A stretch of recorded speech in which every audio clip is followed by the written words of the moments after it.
Sean Fox with RAMBLE Sports here at Wossman High School. We caught up with Wossman alum, their head basketball coach, Otis Robinson, about their third straight girls state championship. Sean Fox with Otis Robinson, the head coach of the Wossman Wildcats. Coach, back-to-back state champions your first 3 years. In your wildest dreams, did you ever imagine you'd be so successful so quickly? No, not really. I'm actually a football guy. My dreams were to be the head football coach here at Wossman High School. I never considered being the head girls or boys basketball coach until the opportunity presented itself. So once the opportunity presented itself, when the job came open, I jumped on it. I went to the principal. I said, Dr. Wossman, don't forget about me. I want to interview for the head girls coaching job. So he looked at me like, for real, coach, you want to be a girls basketball coach? I said, yes, sir. I said, I already said to myself, I've been around a long time, so whichever job came open first, whether it would be football, boys basketball, girls basketball, I was going to jump at it. And it just happened to be girls basketball. Wossman, class of '97. Yes. How much does it mean for you to win state championships at your school? Oh man, to win it here at Wossman, it's amazing. Especially dealing with the community, knowing that everyone knows me because actually, like I said, I play football here and basketball. So everyone knows me, from those avenues, playing here and walking the halls here at Wossman High School. And I wanted to come back, and then once I took the job, the class of '94, they actually won state that year, which was my freshman year. And I said, well, I wanted the school, the girls basketball program to be elite the way it was back when I was in high school. And so that way we worked hard for it to make sure we became as successful as we were back then. Well, you had success. Year one, you win a championship. Year two, you win a championship. When you're going into year three, you're everybody's biggest game on their schedule, but also you've got young girls who are successful. They're being told how good they are. How do you deal with complacency and keeping them focused? What I do, when I talk to the young ladies, we talk about all of that. I know you're young and you're playing basketball, you're having fun. That's part of it, having fun. If you're going out, you're all uptight, worried about making a mistake. Everybody's gonna say, yeah, you're young, you shouldn't be here doing it. But in your heart and your mind, you know what you can do.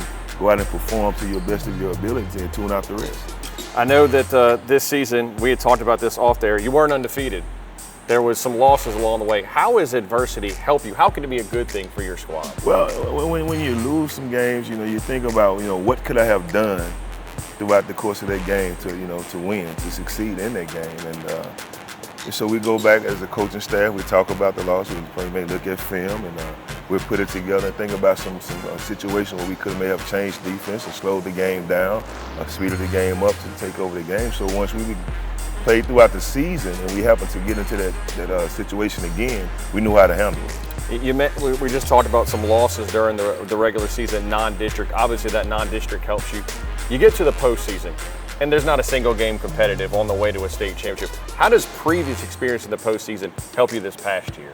Well, when you're playing high caliber teams, sometimes the high caliber team, they show your flaws and show what you need to work on. Because if you play teams that you can beat, you tend to go into those games and just play. Not focusing on the mistakes you probably made because you won. You win the game by a large amount of numbers. But when you play those high caliber teams where the games is close and they're game planning against you, you're trying to take away stuff that you're good at, you figure out when you go to practice the next day, hey, that's something we need to work on. So that's why we play the high caliber team. Coaching's clearly pretty good here at Wossman, but even the best coaches don't do it without a very good team, without a very good roster. And I think from your upperclassmen to your lowerclassmen, your freshmen, this was a very good team this year, very balanced. Tell us about this year's roster. This year's roster with Denaya Ross, started for us for 3 years ago, the state MVP of each championship game.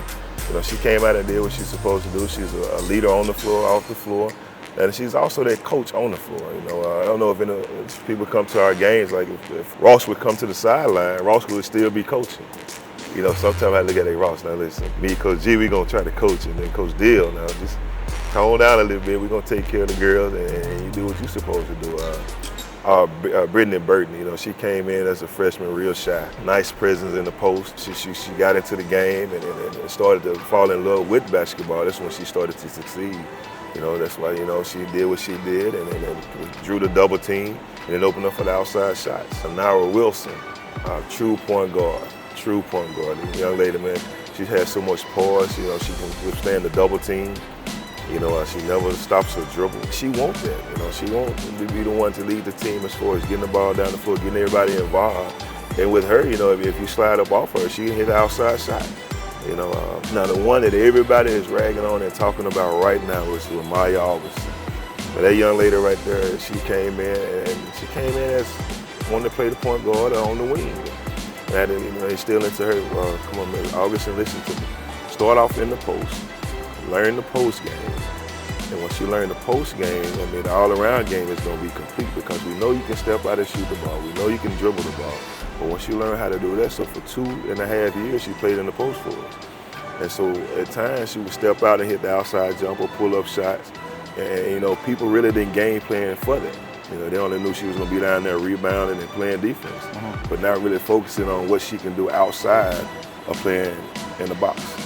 So, and right now, she's one of the top recruits in the state right now. You know, because she listens, she trusts the process. You know, she believes in what the coaches were saying, and now she's benefiting from it. So I know, you know, the goal every year as a team goal is to get this team to a state championship, but how satisfying is it for you to see some of these young ladies be able to play college basketball at the next level? Oh man, I'm loving it, you know, especially like you say, my third year as the head coach, going into my fourth, and I've actually had 3 young ladies to sign scholarships. You know, it's been a head coach. Brittany Burton, which was my first signee, was signed with Southeastern. Then we had Lanaya Ross signed with Trinity Valley. Then we had Anivia Sydney, she's going to Fort Scott Community College in Kansas. So just to see them graduate high school and able to go and compete on the collegiate level is awesome. You know, and I forgot to remiss, I want to mention my other 2 seniors that I had, Camilla Manyweather and Mott Franklin. They're track runners, okay? And what we did with them, they were our top defenders. We would put them on the top guards to wear their guard down. And then by the time the second half come, or fourth quarter come, that's when we probably would put Ramaya and Ross on them. You know, because we didn't want to wear them down at the beginning of the game when we could use Mott and Manyweather. And so out of my 5 seniors that we had on the team this year, I mentioned all the 3 girls, 3 for basketball.